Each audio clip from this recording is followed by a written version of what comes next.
In a matter of 3.5 days, Sylvester Stallone wrote a script for the movie Rocky. The movie that talked about the aspiring young boxer who wants to prove himself became a national hit that also became the highest grossing movie of all times, earning over $220 million, which caught the attention of Barry Norman, a famous TV host who invited Mr. Stallone to do an interview. From the get-go, this interview spilled some interesting information about the times this movie was released. Well, I felt at the time that cinema, at least the movies I had been seeing, were at an all-time low.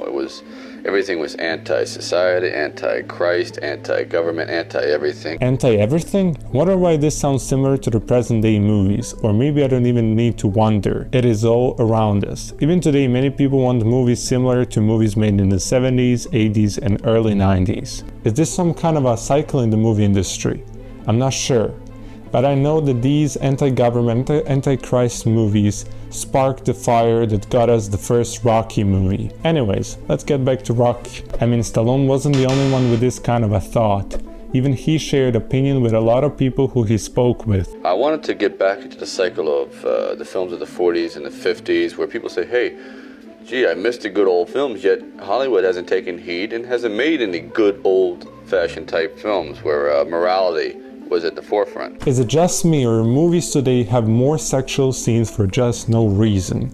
For example, even Stanley Kubrick in the 1960s for the movie A Clockwork Orange had some sexual nude scenes, but comparing that movie to the present-day movies, it feels like the sexual scenes became more and more present in the new movies.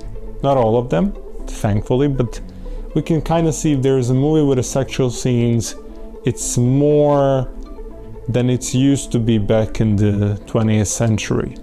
And so I had $106, the rent was $300, I had a pregnant wife, I have a very huge British dog, as a matter of fact, a bull mastiff. Just from this, we can see that Sylvester Stallone was not in a good financial situation, but he used this as his fuel for writing a script. You might say I had quite a bit of fuel to sit down and write the script. I wrote the script in about 3.5 days, and only because I could hear the wolf at the door, literally. Keep the wolf from the door, according to the internet, means to earn enough money to afford things such as food and clothing that is needed to live, which perfectly describes how difficult his situation is. But he didn't give up. Not only did he wrote the whole script, he also was so determined to play the main role in the movie, even when he was offered over $200,000 for giving up that idea. I knew that if I sold it, even for $500,000, I knew that after the money was gone, I would become very bitter for having sold out, because my one love was to at least fail on my own terms.